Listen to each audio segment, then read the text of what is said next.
Animorphs number 49, The Diversion. K.A. Applegate. Chapter 1. My name is Tobias. And I was one hungry bird. I was perched in a tree at the edge of my meadow. A meadow grown crisp and brown from too many days without rain. The sun blazed overhead. Wind whispered through the weeds. And among the rippling stalks, one, then two twisted slightly in another direction. I dug my talons into the bark of the branch and waited. Listened. Mouse feet scrabbled against hard-packed dirt. Mouse teeth chewed through the shell of a seed. Chewed. Stopped. Scrabbled. Stopped. I waited. Nothing. No sound. No movement. The mouse remained still. Also listening? Waiting? I tensed. Cocked my head. And thought, not for the first time, about the irony of my hunt. In my old life, my life as a boy, I was the mouse. The prey. Stalked by predators bent on flushing my head down the men's room toilet. Scurrying to find a hiding place. Rarely succeeding.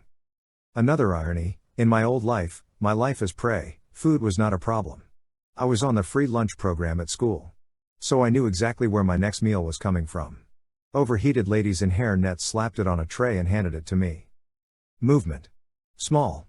A single blade of grass tipped toward a bare patch of dirt. Claws scritched against earth. The mouse was coming out into the open. I opened my wings, pushed off the branch, and circled, high above the meadow, then began to descend. My shadow grew larger and darker over the patch of dirt. Weeds twitched, first one, then the next, as the mouse moved closer to open ground. Dust billowed out from the undergrowth. Then a nose. Brown. Whiskered. I raked my talons forward. The mouse scuttled out, completely unprotected now. I dropped. In a split second the mouse would be mine. In a split second my hunger would be. No. Scales. A flash of yellow. Fangs sinking into the mouse's flesh. That's when I heard it. An ominous rattle. Yeah. Like I needed a warning. I flapped hard and rose, talons empty. I was hungry but I wasn't stupid. I wouldn't fight a 6-foot rattlesnake over a poisoned mouse. I climbed higher, glided above the meadow, and watched the snake devour my lunch. A diamondback that had lain coiled, waiting, motionless, in the very spot I'd been watching. In the meadow. My meadow. I circled and swooped back to my branch. Would a normal hawk have seen it? Maybe. Probably. Your normal red-tailed hawk, equipped with the standard issue hawk brain, has a basic train of thought. Hunger. Food. Kill. Eat. Brilliant in its simplicity. The hawk is not distracted by ironic musings. The hawk doesn't reminisce about toilets and school cafeterias. But I'm not a normal hawk. I'm not a normal anything. I'm a kid trapped in a bird's body. Like nothing else on this or any other planet. A species of one. I used to be human. Fully human, or at least that's what I thought. Until my friends and I met a dying alien warrior, an Andalite prince named Elfanger. Elfanger Serenial Shamshal. Strange how, even then, before I knew who he was, before I knew about my own past, I was drawn to him. Connected in a way the other Animorphs hadn't been. That's what we are, my friends and I Animorphs. Animal morphers. We can acquire the DNA of another animal, then become that animal. Elfanger gave us that power. He gave it to us as a weapon, the only weapon we have in our battle to save Earth from evil, parasitic aliens. Yeerks. Slimy. Gray. Not much bigger than the field mouse I'd been stalking, but completely lacking the mouse's senses. Yeerks are deaf. Blind. They have no feet or hands. If you saw a Yeerk in its natural state, you'd think it was an overgrown slug. And you probably wouldn't be any more afraid of it than of a slug. But you should be. A Yeerk slithers in through your ear canal and flattens itself out over the surface of your brain. It wriggles into all the crevices and valleys. Taps into every brain circuit and nerve ending. Taps into your very existence. You become a controller, and it's an ironic name because you have absolutely no control. You can't speak, move, eat, even go to the bathroom unless the Yeerk wants you to. You watch as the Yeerk spreads evil and hatred using your hands, your voice. You can't scream. You can't run away. The Yeerks enslaved entire sentient species on other planets. The Geds. The Taxons. The Horkbuyer. Now they've come to Earth, to enslave humans. And we, the Animorphs, are fighting them alone. A few things help level the playing field. Kandrona, for one. If a Yeerk doesn't feed on Kandrona rays every 3 days, it dies. We also get help from the Chi, an android race hardwired against violence. They can't fight, but they've infiltrated the Yeerk organization and feed us information when they can. And, of course, morphing. An Andalite technology. Though it seems unbelievable, the Yeerks still think we're Andalites. Morphing is a powerful weapon, but it has rules. 1. You can't change directly from one morph to another without first returning to your natural body. 2. You have to acquire DNA directly from an animal. You can't acquire it from another morph. 3. You can't stay in morph for more than 2 hours at a time, because if you do, you stay permanently. You become what the Andalites call a nuthlet. Like me. I stayed in hawk morph too long, and now I'm not a human in hawk morph. I'm a hawk. I was able to regain my morphing ability, and through a little fancy time bending by a powerful being called the Elemist, I gained another morph. My old self. My human self. For 2 hours at a time I can morph Tobias the kid be human, at least physically. Then I must return to hawk or I'll lose my morphing capability altogether. I'll be out of the fight. So, while I watched the snake digest my mouse, I spotted an eagle soaring toward me. A bald eagle, carrying lunch in its talons. Not a mouse or a rabbit. A paper bag. Even from this distance I could see the golden arches. Rachel was bringing McDonald's. Rachel, my own personal cafeteria lady in a hairnet. Don't ever tell her I said that. Chapter 2. Rachel drifted over the meadow, her profile stark against the sun. She spiraled down and dropped the McDonald's bag in the grass under my tree. You do know there's a rattlesnake in your meadow, don't you? She landed and began to demorph. Yeah. I flapped down from my perch. We met briefly. Rachel's feathers melted together, swirled into tan Rachel skin. Her wings stretched into arms. Legs shifted forward with a sickening crack. That's one thing I'll never get used to, the sounds. Body parts twisting, tearing, being absorbed and reformed. It doesn't hurt. It should, but it doesn't. The Andalites worked some kind of painkiller into the technology. But they didn't manage to kill the sound. Rachel's body shot up to human size. A human with bird of prey eyes. I've never been sure if Rachel's human eyes are more intense because of the eagle, or if the eagle's eyes are so intense because they're Rachel's. They were clear blue now instead of amber, but they still held a deadly gaze. She fixed that gaze on me now.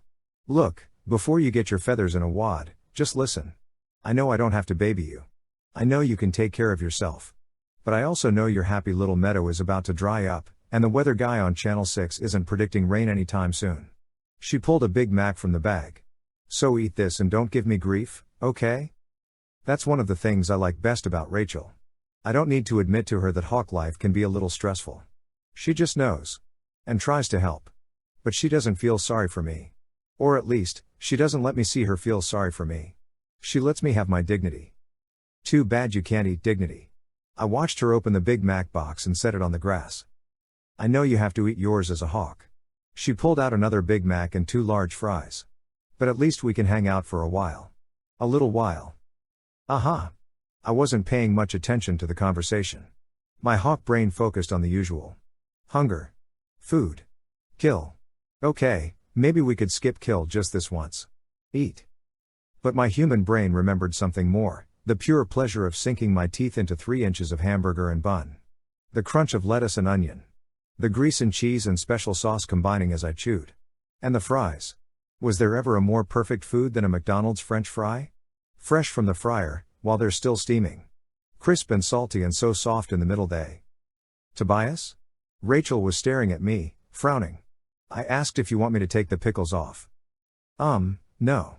Get a grip, Tobias. You're turning into Axe.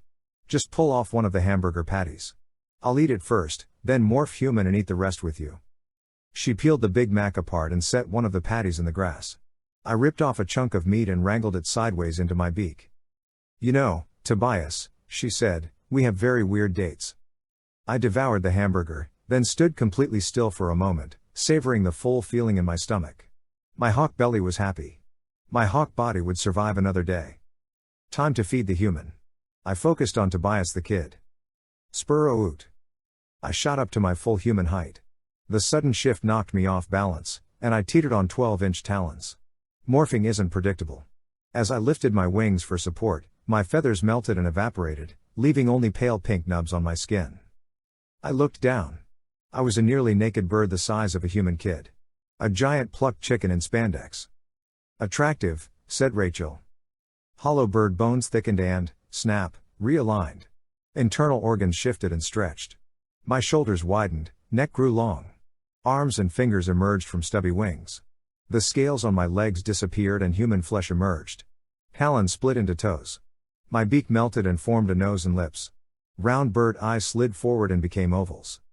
I touched my arm. The pink chicken bumps dissolved into smooth beige skin. Pale still, but smooth. I was human. Rachel smiled. Much better. Thanks, I said. Or at least, that's what I meant to say. What came out was, grrrx. I hadn't used my human voice in a while. I cleared my throat, limbered my jaw, and tried again. Thank you. We sat side by side in the grass with our backs against the tree. I bit into my Big Mac. And sighed. Well, actually I moaned. Out loud. Grease and cheese and special sauce dribbled down my chin. Rachel shook her head and handed me a napkin. Which would have been embarrassing if I hadn't been so involved with my lunch. Sometimes I forget normal human things. Like my old locker combination or which months have 31 days or how to work the token machine at the arcade. Useless information to a hawk, of course. Still, it scared me a little. Like I'd crossed a line and might not ever get back. Or worse, I'd forget so many things that given the opportunity, I might not want to get back. But I hadn't forgotten the Big Mac. Or the fries. As long as I had fast food, I had hope. Rachel brushed an ant off her leg. You need to get a picnic table, she said. Or at least a couple of lawn chairs. Oh, yeah, Rachel, definitely low profile. A hawk with patio furniture. Maybe I could get a barbecue grill, too, and some bamboo torch lights. Very funny. She crumpled her empty burger box and stuffed it into the bag. Shut up and eat so we can get out of here. Cassie's called a meeting, and Jake says we all have to be there. Ah. I swallowed a fry. The X-Men have nothing on us, do they? Got that right. Chapter 3. Let me get this straight. Marco shredded a piece of hay. They wanted blood samples. Not cash. Not drugs. Blood. We were in Cassie's barn. The wildlife rehabilitation clinic. Sort of a homeless shelter for wounded animals. Cassie's parents are both veterinarians. Her mom works at the Gardens, a combination zoo/amusement park where we've acquired most of our battle morphs. Her dad runs the clinic here on their farm. Cassie helps him out. At the moment she was inside a big wire pen, doctoring a doe that had been shot in the thigh. The rest of us were trying not to focus on the hypodermic needle in her hand. The rest of us could have starred in one of those weepy movies on Lifetime. Jake, Rachel's cousin, Cassie's true love, and the leader of our little band of misfits. Axe the alien, Elfanger's little brother and, strange as it sounds, my uncle. Marco, Jake's best friend and Axe's part-time roommate. Rachel, of course, Cassie's best friend, the girl dating out of her species. And me, Tobias. Bird boy. On lookout duty in the rafters. Cassie stroked the deer's neck. It's okay, girl. She closed the pen and turned to face us. All I know is what my mom said. 2 men broke into her veterinary ward last night. It wasn't the usual smash and grab, and no, they weren't after drugs, which surprised Mom, too. They wanted blood samples, specific blood samples. Tiger. Elephant. Eagle. Rhino and grizzly. Gorilla and wolf. Rachel stared at her. Our battle morphs. Right. Cassie nodded. They showed no interest in the warthogs or baboons. One of Mom's lab techs stumbled in on them. They really roughed him up, especially, she glanced at me. Especially when he told them the Gardens didn't have a red-tailed hawk. 7 pairs of eyes, including Axe's stalk eyes, gazed up at the rafters. I turned away to preen a wing. Cassie went on. The lab tech said they'd been cold and methodical up to that point, but when they couldn't get the hawk sample, they just went nuts. Like they were afraid to leave without it. Yeah, I bet, said Marco. I bet they were peeing their pants wondering how to explain the concept of failure to Visser One. Visser One. Evil incarnate. The Yeerk in charge of the invasion of Earth, recently promoted from Visser 3. Rachel nodded. Our battle morphs? The Gardens? Nutso thieves on a mission for hawk blood? Definitely Yeerks. Yeah, Jake agreed. But the Chi haven't heard anything, not even rumors. And we haven't intercepted Yeerk communications about a new project. Whatever they're up to, it's at the highest level. We don't want to do anything stupid. We need to really think this through. Okay, so we'll think it through and then we'll do something stupid, said Marco. First question, why do the Yeerks need animal blood? Have they invented a new way to morph? Invented? Axe's stalk eyes narrowed to slits. Yeerks do not invent. They steal. Everything they have taken from other species. Most notably the Andalites. They do not have the intelligence, or the integrity, to invent a morphing technique of their own. Did I mention Andalites can be a wee bit arrogant? Cassie looked at Jake. I think Axe is right, he said. They're after something bigger. Tom brought home a flyer yesterday. The Sharing is sponsoring a huge blood drive. Tom was Jake's older brother. Tom was a controller, a high-ranking member of the Sharing, the front organization for the Yeerks. Cassie took a deep breath. Here's what I think. There's only one reason the Yeerks would suddenly be interested in blood. DNA. They're collecting samples of our morph animals, and they're collecting as many human samples as they can. She looked at us. They're searching for humans with strands of animal DNA in their blood. Silence. Which means, Marco sighed. They know we're human, said Rachel. Chapter 4. They. As in Visser One. The only Yeerk ever to infest an Andalite. Until now he'd been convinced we Animorphs were Andalites, too. Which was somewhat surprising because the former Visser One had discovered we were human. By keeping our secret, she hoped to destroy her adversary. The Andalite controller, then Visser 3. But we destroyed her. The former Visser One was a human controller. And her host was Marco's mom. Very long story short. We raided the Yeerk pool and rescued Marco's mom. The human. The Yeerk in her head tried to escape, but was killed. And our secret died with it. Or so we'd thought. The Yeerks are probably collecting human blood from as many different sources as they can, said Jake. Hospitals, doctors' offices, labs. Now this blood drive. So. He looked at us. Has anybody given blood since we started acquiring morphs? Rachel shook her head. I've been afraid too, said Cassie. Who knows what's floating around in my veins? I've been too busy saving the planet. Marco. The planet is grateful. Jake rolled his eyes. But it's not you we need to worry about, Marco.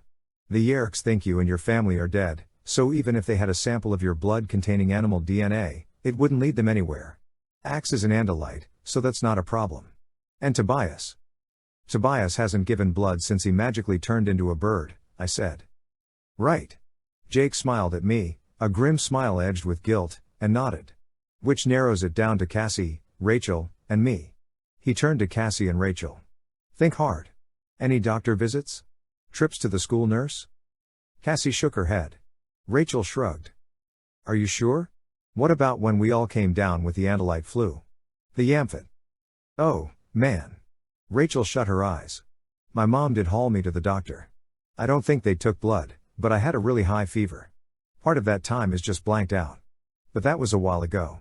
If they took blood, it's long gone by now. She looked at Cassie. Isn't it? I don't know, Cassie admitted.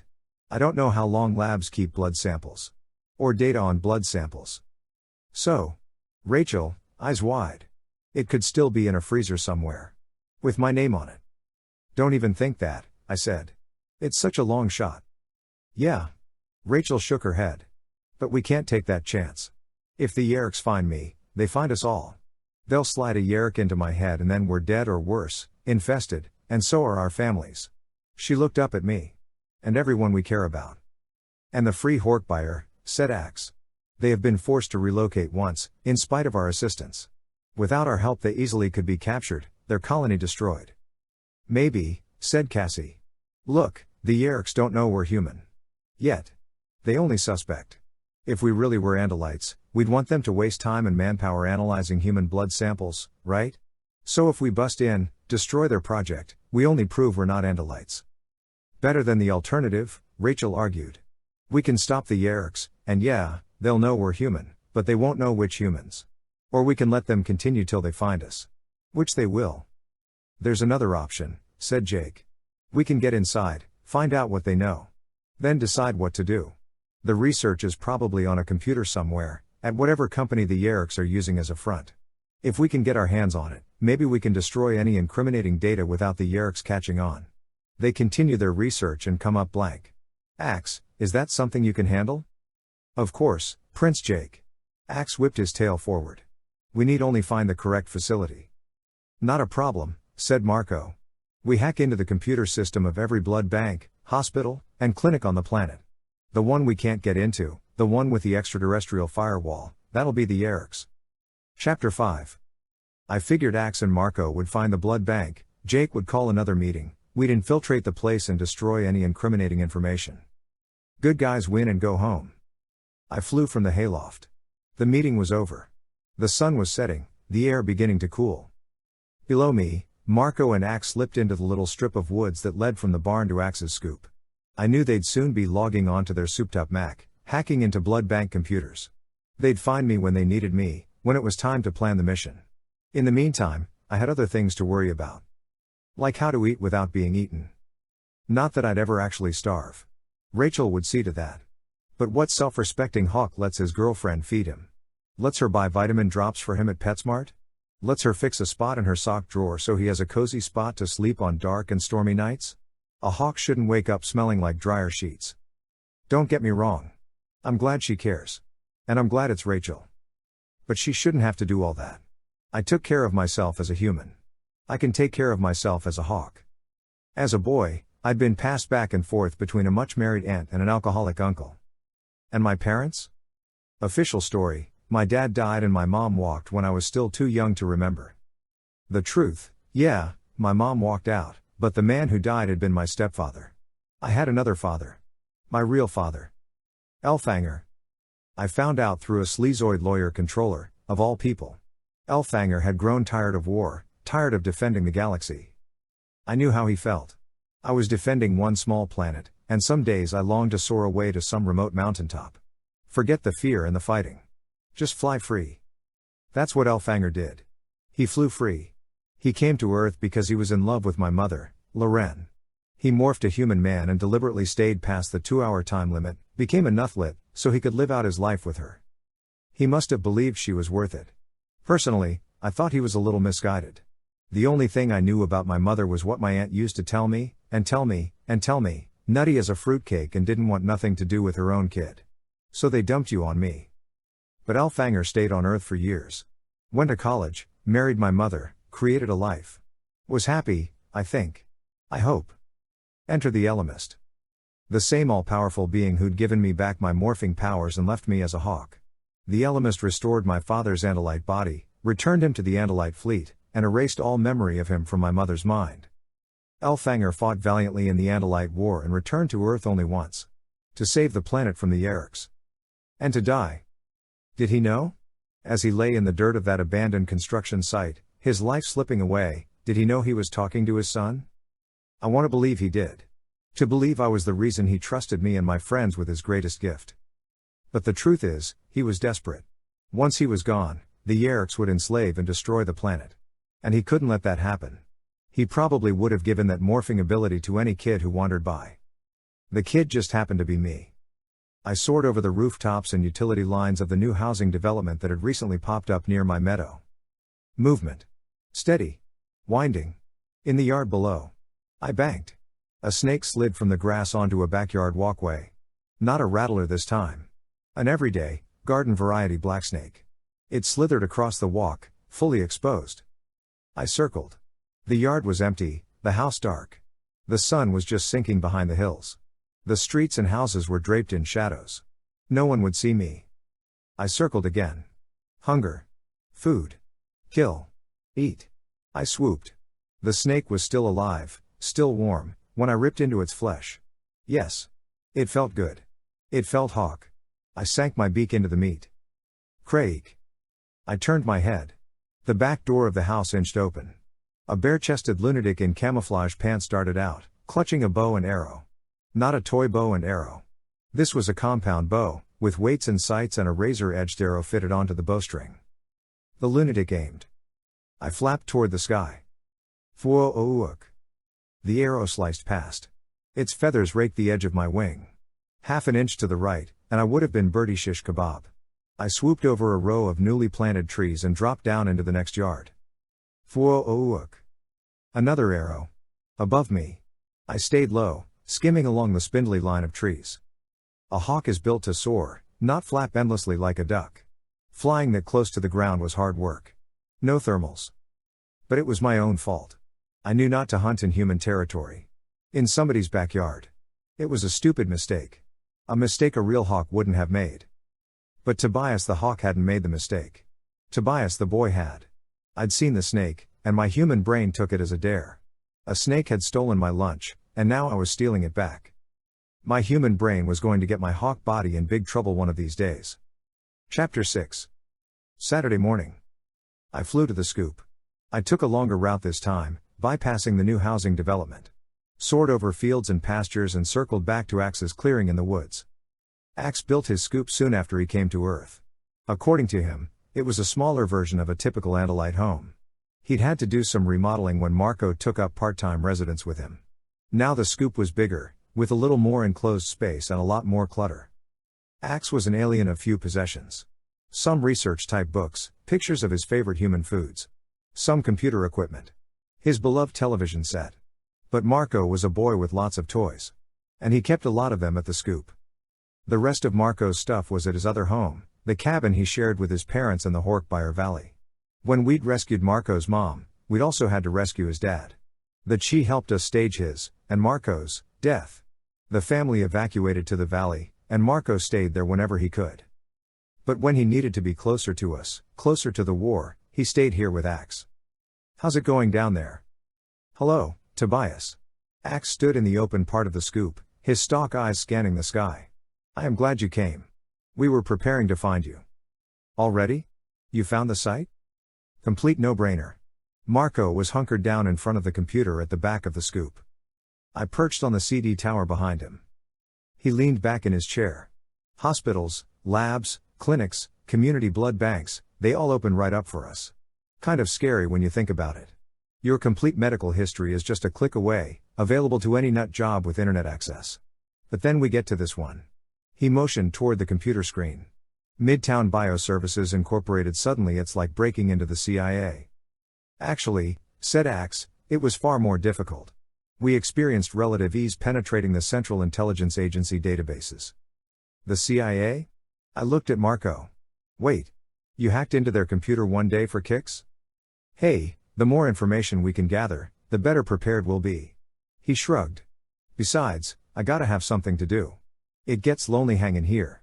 I almost miss school. Okay. Maybe not. But unless you count the Victoria's Secret web page, there are no babes in my life anymore. There were no babes in your old life, I said. Oh. Very nice, Tobias. Go for the jugular. You've got Rachel tending to your every need. Me, I've got Axeman. He jerked his thumb toward Axe, who was gazing lovingly at a magazine ad for the new original M&Ms. I'll trade you right now, straight across. Yeah, Marco. That'd work. I glanced at his CD player, satellite dish, and assorted Game Boy cartridges. At the stacks of CDs and the piles of comic books. All of which he'd somehow, mysteriously acquired after having to abandon his old stuff. You'd make one fine bird of prey. He lobbed a TV guide at me. But you know what? Marco's an opportunist. He would probably adjust to my bizarre version of hawk life better than I had. He'd have no problem with Rachel feeding him. He'd live in her room and wait for her to bring snacks. Preen himself in her mirror all day while she was at school. Marco wouldn't make himself live by some glorified rule of the hunt, or whatever it was I felt compelled to live by. So now what? I said. Back to Cassie's barn? Nope. Marco powered the Mac down. We head straight for this bioservices place. It's only a couple of miles from here, and Jake doesn't want to waste time. He thinks a daylight mission on a Saturday morning might catch the Yeerks off guard. Off guard? You know what I mean. As off guard as Yeerks ever get. Maybe they won't be expecting us. Maybe we can slip in and out before they notice. Yeah, maybe. And maybe you're crazy. Chapter 7. I caught a nice thermal over the freeway and soared high in the sky. Marco, in Osprey morph, stayed behind me, lower and to the side. Axe, the Northern Harrier, swept back and forth above the rooftops. We flew over houses and strip malls, parks and ball fields, till we reached the heart of the city. Then we swooped between the downtown skyscrapers. Soared and plunged and emerged over the domed roof of the Civic Center. The streets around the center had been barricaded with orange sawhorses. Police cars were parked crossways at the corners, lights flashing. Uniformed officers directed traffic away from them. 18-wheelers, their trailers brightly painted with clowns and tigers, lined the blocked-off streets. I floated above the big rigs. Below me, burly guys wielding leather prods unloaded elephants from the trailers into a huge pen in the Civic Center's plaza. More policemen tried to hold a crowd of onlookers behind a rope barrier. A monster forklift trundled across the plaza and dumped a huge round bale of hay into a low trough at one end of the pen. Wooer ah! One of the elephants trumpeted. A dozen others lumbered over to the trough. Marco swooped out over the plaza. Hey! How come nobody told me the circus was in town? Jake was afraid you'd try to join it. You know, the whole clown thing? I circled. Shouldn't the lab be pretty close? If you bank right, Tobias, and proceed approximately 46 yards, you should be directly in front of the research facility. Axe skimmed over the Civic Center and down a side street. Marco and I followed. Axe was right. It wasn't long before we sailed past a long, low concrete building. A small brass plate beside the door said Midtown Bioservices Incorporated. Below it hung a larger sign, no soliciting. Gray concrete, no windows, and a complete lack of architectural charm, said Marco. Gotta be Yeerks. Cassie, Rachel, and Jake were waiting for us in the alley across the street. We landed, and Marco and Axe demorphed. We don't have much to work with, said Jake. A pair of solid steel doors in front and a loading dock in back. Both armed with GLEAT biofilters, said Cassie. Which we'd expected. It was starting to become standard equipment at all entrances and exits at Yeerk facilities and all entrances to the Yeerk pool. We'd found that out the hard way. The biofilters were programmed to destroy any lifeform whose DNA wasn't entered into the data bank. Another bit of technology the Yeerks lifted from the Andalites. Prince Jake? Axe trained his stalk eyes on the research lab. If the control panel is destroyed, the biofilter will deactivate. He paused. Of course, the control panel is located inside the building, and we are on the outside. Jake nodded. Yeah. So we need to create a diversion. A little chaos, and a whole lot of noise. He looked at Rachel. Any volunteers? Rachel smiled her let's do it smile. Elephant? Jake nodded, but Rachel had already started to morph. Her nose and upper lip melded together into a fat, gray nub. Ears sprouted like a pair of gray potholders. Soon the potholders were beach towels, the nub a full-fledged trunk. Legs and arms thickened. Hands and feet flattened. Tan skin dissolved into leathery gray hide. Jake outlined his plan. He turned to Rachel. You know what to do, right? Call a little attention to myself, short-circuit the biozapper, and lead any and all pursuers toward the circus, where I can squeeze in among the other elephants and, in the confusion, demorph. And then? Then? She swished her rope-thin tail. Jake sighed. Then mingle into the crowd, do not call attention to yourself, and wait patiently for the rest of us. Wait patiently. Right. She saluted him with her trunk. I can do that. Marco looked at me. She cannot do that. No, I said. Probably not. Rachel stood down beside a dumpster while the rest of us went fly. Definitely not my favorite morph. Whoosh. The ground shot up as I shrank to the size of gravel. Bones dissolved, re-emerged as fly exoskeleton. My wings thinned to tissue.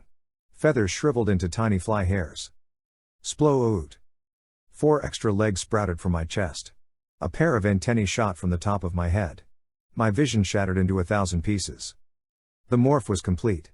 And my fly brain had exactly one thought. Garbage. Hoop. I buzzed into the dumpster, into the wonderful world of curdled milk and moldy pizza boxes. 4 other flies darted around me, savoring the stench and the rot. Do you guys think you can get a grip? Rachel called. My compound eyes pieced together her huge gray face, peering down into the dumpster. Axe, I don't even want to know what that is you're standing on. I believe it is a ham and cheese sandwich, putrefied. My fly morph finds it very satisfying. Oh, how gross are you? Rachel cried. Can you all please just get out of there before I hurl? Cassie laughed. I didn't know rotten mayonnaise could be so delicious. You people are sick. Jake. Rachel's right. We have someplace else to be. Rachel's thought speak helped guide 5 flies the relatively short distance to the research lab. Several minutes later, we lit on the wall above the metal doors. Not a moment too soon. Ooh. Rachel thundered from the alley, pushing the dumpster with her wrecking ball head. Shoved it up across the little strip of grass in front of Midtown Bioservices Incorporated. Kuru-unk. Wham! Slammed the dumpster into the concrete wall. Backed up and squashed the trunk of a BMW parked at the curb. You've made her a very happy pachyderm, I told Jake. It's been weeks since her last car stomping. Rachel trumpeted before she wrapped her trunk around a no parking sign and ripped it from the sidewalk. Held it high. Waited. Z. And the thick steel door slid open. Chapter 8. Andalite. Human controllers streamed from the building. Surround it. Don't let it escape. Rachel reared up on her hind legs. Controllers dove for cover. Now. Jake ordered. With her massive trunk, Rachel hurled the no parking sign like a javelin toward the open doors. Pop, pop. Sparks flew. A cloud of smoke puffed out from the open doors. The no parking sign clanked to the floor. A computerized voice droned through the smoke. Bio. Filter. Deactivated. Immediate. Shut down. Immediate. Shut down. BZZZZZZZZZZZZZZZZZZZ. The doors began to slide shut. Let's go. In. In. In. Jake zipped through the doorway. Axe, Marco, and Cassie followed. I hovered outside. Through broken fly vision, I could see controllers lunging toward Rachel, surrounding her. She reared, head thrashing. BZZZZZZZZZZZZZZZZZZ. Now, Tobias. Ooh. Rachel reared again and swung around. Controllers scattered. Rachel charged down the street. I spun. The doors were an inch apart. Half an inch. I darted between them. Solid steel brushed the tips of my wings. Halfway through. I could see light beyond. Almost there. Wham! The crash of metal vibrated through my body. The rush of air launched me into space. Gee, Tobias, we're glad you could join us, Marco said as I hurtled past. Are you okay? Cassie. Yeah. I flipped upright. Fine. 4 other flies hovered on the ceiling. I buzzed up to join them. And to get my bearings. We seemed to be in a long hallway. Humans and Horkbuyer bustled along below us, in and out of offices, carrying folders, pushing carts. I didn't need the fractured flashes of red or the clink of glass tubes to know what the carts carried. Fly senses screamed the answer. Blood. Human blood. We're definitely in the right place, I said. Yeah, Jake agreed, but we need a more useful morph. Better eyes, at least. Hands would be nice. Marco. We hummed along the ceiling, looking for a place to demorph. The long hallway led into another, and another. We finally spotted a darkened door at the end of a corridor and darted under it. And waited. No sound. No movement. No blood, either. Only the overwhelming stench of floor wax and disinfectant. We spread out and demorphed. Cassie whispered. I'm standing in a bucket. And guess what? There's still water in it. At least I hope that's what it is. We were crowded into a janitor's closet. 3 kids, an Andalite, and a bird. I perched on the edge of the sink. Light from the halt shone through an air vent in the door. Hey! I stared at Marco. You got a new morphing outfit. What, you just noticed? He tugged at his bike shorts and tight blue t-shirt. I leaned over and plucked up a beakful of t-shirt. Does this remind you of anything? Yeah. He pulled his shirt from my mouth. It reminds me why I never wanted a pet bird. No, I said. The color? Axe nodded. It is the color of the blue band Horkbuyer. Right. The blue bands.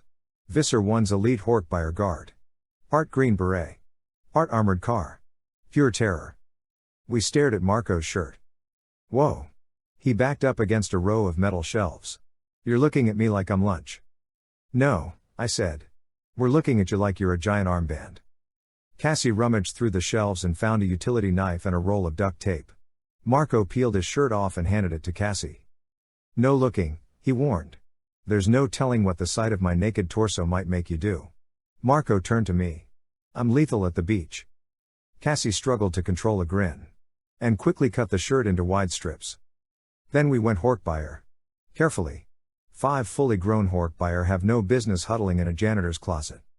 I focused on Ket Halpak, my Horkbuyer morph. And felt my feathers harden to leather. Bones ground and popped.